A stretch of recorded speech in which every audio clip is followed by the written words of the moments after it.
Indian നാവികസേനയുടെ നാവിക താവളങ്ങൾ അല്ലെങ്കിൽ എന്താണ് നേവൽ കന്റോൺമെന്റുകളെ പറ്റിയാണ് ഇനി നമ്മൾ പറയാൻ പോകുന്നത്. അപ്പോൾ നമ്മൾ ഇന്ത്യൻ ആർമി പഠിച്ചപ്പോഴത്തേക്കും ഇതുപോലെ കന്റോൺമെന്റുകൾ പഠിച്ചു. അവിടെ നമ്മൾ എപ്പോഴും കാണുന്ന ഒരു ക്വസ്റ്റ്യൻ, കേരളത്തിലെ ഒരേ ഒരു കന്റോൺമെന്റ് എവിടെയാണ്? കണ്ണൂർ. കേരളത്തിലെ ഒരേ ഒരു കന്റോൺമെന്റ് കണ്ണൂർ. ഇങ്ങനെ നമ്മളൊരു ചോദ്യം കുറെ കാലം കൊണ്ട് കാണാതെ പഠിച്ചു പോവുകയാണ് അല്ലെ, അല്ലെങ്കിൽ നമ്മുടെ മനസ്സിൽ അച്ചട്ടായ ഒരു ചോദ്യമാണ്. കേരളത്തിലെ ഒരേ ഒരു സൈനിക താവളം, ഒരേ ഒരു കന്റോൺമെന്റ് ഏതാണ്? കണ്ണൂരാണ്. അതുപോലെ ഇന്ത്യയിലെ പ്രധാനപ്പെട്ട അല്ലെങ്കിൽ ഇന്ത്യയിലെ നാവിക താവളങ്ങൾ എവിടെയൊക്കെയാണ്? നേവൽ കന്റോൺമെന്റുകൾ എവിടെയൊക്കെയാണ്? 8 നേവൽ കന്റോൺമെന്റുകളാണ് ഇന്ത്യൻ നേവിക്കുള്ളത്. അല്ലെങ്കിൽ എന്താണ്, ഇന്ത്യൻ നേവിക്ക് 8 എന്താണ് കന്റോൺമെന്റുകളാണുള്ളത്. അതെവിടെയൊക്കെയൊന്നും അറിഞ്ഞിരിക്കാം. ഞാൻ നേരത്തെ പറഞ്ഞതുപോലെ തന്നെ നമ്മൾ ഇന്ത്യയുടെ ഭൂപടം, ഇന്ത്യയുടെ മാപ്പ് ഒന്ന് മനസ്സിലേക്ക് കൊണ്ടുവരിക. എന്നിട്ട് ഈ കോസ്റ്റൽ ഏരിയ എവിടെയാണ് വരുന്നത്? ഇങ്ങനെ താഴ്ഭാഗത്താണ് വരുന്നത് അല്ലേ? ഈ ഒരു ഭാഗത്താണ് കോസ്റ്റൽ ഏരിയ വരുന്നത്. അപ്പോൾ ആ കോസ്റ്റൽ ഏരിയ വരുന്ന ഭാഗത്തായിരിക്കും ഈ കന്റോൺമെന്റുകളും വരുന്നത് അല്ലേ? ഇന്ത്യൻ നേവിക്ക് അവിടെയല്ലേ പ്രാധാന്യം? ഈ കോസ്റ്റൽ ഏരിയയിലല്ലേ പ്രാധാന്യം വരുന്നത്? അവിടെയൊക്കെ തന്നെ ആയിരിക്കും എന്താണ്, ആ പറഞ്ഞ ഭാഗത്തുള്ള പ്രധാനപ്പെട്ട സ്ഥലങ്ങളിലെല്ലാം തന്നെ ഇന്ത്യൻ നേവിക്ക് കന്റോൺമെന്റ് ഉണ്ട്. മൊത്തം 8 കന്റോൺമെന്റുകളാണുള്ളത്. ഈ ഒരു ചിത്രം നിങ്ങളുടെ മനസ്സിലേക്ക് വരിക. ഇവിടെ ഈ ഒരു സൈഡിൽ നിന്ന് തുടങ്ങി ഇവിടെ അവസാനിക്കുന്ന രീതിയിൽ ഇങ്ങനെ നിങ്ങൾ എന്ത് ചെയ്യുക, വരച്ചു നോക്കുക. മനസ്സിൽ തന്നെ അങ്ങ് വരച്ചു നോക്കൂ.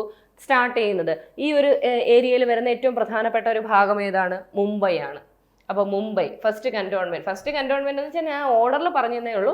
നിങ്ങൾക്ക് പഠിക്കാൻ എളുപ്പത്തിന് വേണ്ടി സ്ഥലത്തിന്റെ ആ ഓർഡറിൽ പറഞ്ഞു തന്നേ ഉള്ളൂ. ഫസ്റ്റ് വരുന്ന ഏതാണ്? മുംബൈ. മുംബൈ കഴിഞ്ഞ് അടുത്ത് ഏത് വരും? ഗോവ വരും അല്ലെ? ഈ സ്ഥലത്ത് വരുന്ന ഈ ഒരു ഏരിയയിൽ വരുന്ന പ്രധാനപ്പെട്ട ഒരു സ്ഥലമാണ് ഗോവ. അടുത്തത് കർവാർ ആണ്. ഈ കർവാർ എന്ന് പറഞ്ഞ സ്ഥലം കർണാടകയിലാണ് കേട്ടോ. കർണാടകയിലെ കർവാർ എന്ന സ്ഥലത്താണ് അടുത്ത കന്റോൺമെന്റ് വരുന്നത്. നാവികസേനയുടെ അടുത്ത കന്റോൺമെന്റ് അല്ലെങ്കിൽ നാവിക താവളം വരുന്നത് എവിടെയാണ്?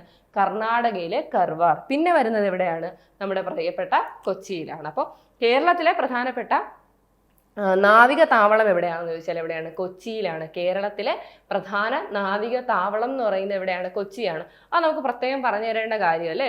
ഇന്ത്യൻ നേവിയുമായി ബന്ധപ്പെട്ട് കേരളത്തിലുള്ള എന്തെങ്കിലും കാര്യം വന്നാൽ നമുക്ക് എവിടെ എത്തുള്ളൂ അല്ലെ? കൊച്ചിയിലെ നമ്മുടെ ഓർമ്മ എത്തുള്ളൂ അല്ലെ? അവിടെയല്ലേ ഷിപ്പ് വരുന്നത്? നമ്മുടെ അങ്ങനെയാണല്ലോ സങ്കല്പിച്ച് വെച്ചേക്കുന്നത്. അതുപോലെ എന്താണ് കൊച്ചിൻ ഷിപ്പ്യാർഡ്, അതൊക്കെ നമ്മുടെ മനസ്സിൽ ഓർമ്മയുണ്ടല്ലോ. അപ്പോൾ എന്താണ് കേരളത്തിലെ പ്രധാനപ്പെട്ട നാവിക താവളം എവിടെയാണെന്ന് ചോദിച്ചാൽ അത് എവിടെ തന്നെയാണ്? കൊച്ചിയിൽ തന്നെയാണ്. അപ്പം നമ്മൾ 4 എണ്ണം പഠിച്ചു. ഈ ഒരു ഭാഗത്ത് വരുന്ന, അതായത് വെസ്റ്റേൺ ഭാഗത്ത് വരുന്ന 4 എണ്ണം പഠിച്ചു. ഏതൊക്കെയാണ്? മുംബൈ, ഗോവ, കർവാർ, കൊച്ചി. മുംബൈ, ഗോവ, കർവാർ, കൊച്ചി. ഈ കർവാർ എവിടെയെന്ന് ഓർമ്മിച്ചോളൂ. കർണാടക. കർവാർ കർണാടക. അപ്പൊ ഈ 4 എണ്ണം പഠിച്ചല്ലോ. അടുത്ത ഈസ്റ്റേൺ ഭാഗത്ത് 3 എണ്ണമാണുള്ളത്. 3 കന്റോൺമെന്റുകളാണുള്ളത്. താഴെ നിന്ന് അങ്ങോട്ട് പോവാം. ഫസ്റ്റത്തത് ചെന്നൈ, അടുത്തത് വിശാഖപട്ടണം, അടുത്തത് കൊൽക്കത്ത. പ്രധാനപ്പെട്ട 3 സ്ഥലങ്ങളാണല്ലോ. ഈസ്റ്റേൺ ഭാഗത്ത് വരുന്ന 3 സ്ഥലങ്ങൾ ഏതൊക്കെയാണ്? ചെന്നൈ, വിശാഖപട്ടണം, കൊൽക്കത്ത. ചെന്നൈ, വിശാഖപട്ടണം, കൊൽക്കത്ത. ഇപ്പൊ 7 എണ്ണമല്ലേ ആയുള്ളൂ. ഇനി 1 എണ്ണം കൂടി ഇല്ലേ? നമ്മുടെ ഇന്ത്യയുടെ മാപ്പിൽ നോക്കി കഴിയുമ്പോൾ കോസ്റ്റൽ ഏരിയ വരുന്നതിൽ വരുന്ന 2 ദ്വീപ ഭാഗമായിട്ട് ഐലൻഡ്സ് ആണ് ഏത് വരുന്നത്? ഒന്ന് ലക്ഷദ്വീപും അതുപോലെ പിന്നെ ആൻഡമാൻ നിക്കോബാറും. ഈ ലക്ഷദ്വീപ് ഏരിയയിലുള്ള കാര്യങ്ങളെല്ലാം തന്നെ കൺട്രോൾ ചെയ്യുന്നത് ആരാണ്? കൊച്ചിയിലാണ് അല്ലെ? അവിടെയാണ് ലക്ഷദ്വീപിന്റെ കാര്യങ്ങളെല്ലാം വരുന്നത്. അതുകൊണ്ട് നമുക്ക് ലക്ഷദ്വീപിൽ പ്രത്യേകിച്ച് ഒരു സൈനിക താവളത്തിന് ആവശ്യം ഇല്ല.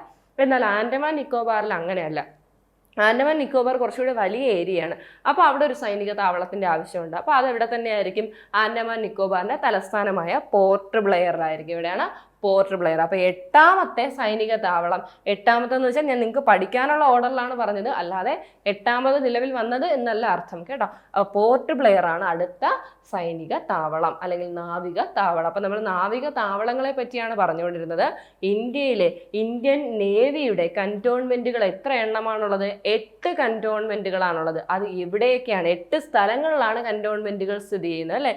നമുക്ക് നോക്കാം. വെസ്റ്റേൺ ഭാഗത്ത് മുംബൈ, ഗോവ, കർവാർ, പിന്നെ കേരളത്തിലെ കൊച്ചി. അപ്പൊ ഏതൊക്കെയാണ്? മുംബൈ, ഗോവ, കർണാടകയിലെ കർവാർ, കേരളത്തിലെ കൊച്ചി. ഇനി ഈസ്റ്റേൺ ഭാഗത്ത് നോക്കാം.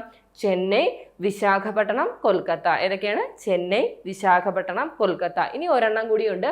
അത് ദ്വീപ് ഭാഗമായിട്ടുള്ള ആൻഡമാൻ നിക്കോബാറിലാണ് വരുന്നത്. പോർട്ട് ബ്ലെയറിലാണ്. 8ാമത്തെ നാവിക താവളം വരുന്നത് എവിടെയാണ്? പോർട്ട് ബ്ലെയർ. അപ്പൊ 8 നാവിക താവളങ്ങളും പഠിച്ചല്ലോ. ആ മാപ്പ് ഓർമ്മിച്ച് വെച്ച് പഠിച്ചോളുക.